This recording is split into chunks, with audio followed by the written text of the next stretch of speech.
government researchers are working on letting you plug your brain straight into the internet.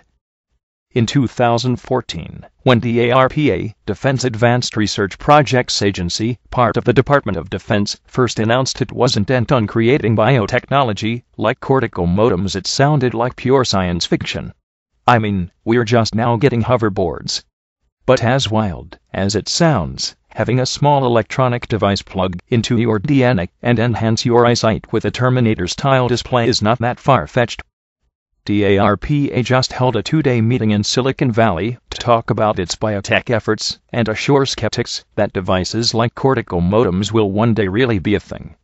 And considering DARPA is the government agency that helped create the internet, its researchers probably know what they are talking about. To push the biotech science further, they've even set up a dedicated biological technologies office, which is focused on working with organic systems to improve our way of life. Editor Peter Rothman just recounted all the details of the 2-day meeting in his article for H+ magazine, and the specifics are definitely on some RoboCop shit.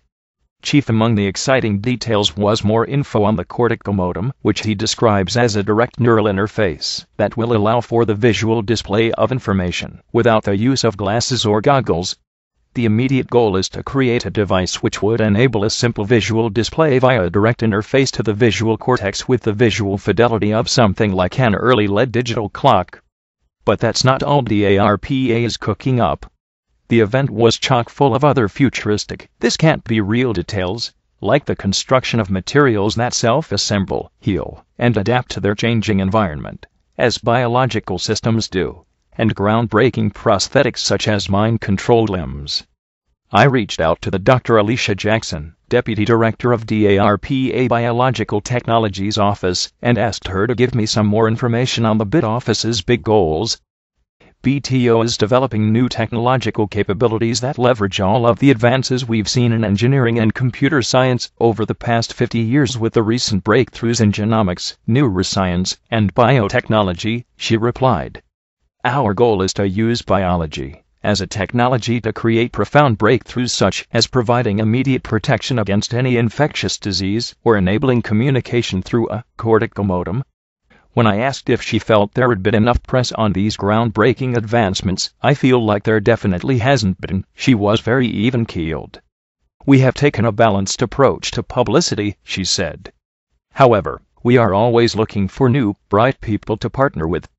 To the extent that more publicity lets more people know about what we are trying to achieve and gets them engaged and working with us, the better.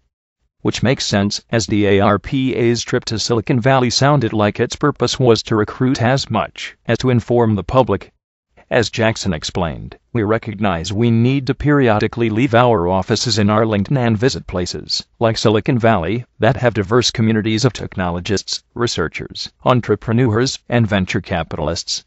Furthermore, and specific to BTO, we're looking for partners outside of biology from computer science, automation, and microelectronics who want to bring their tools to bear on the challenges we are facing.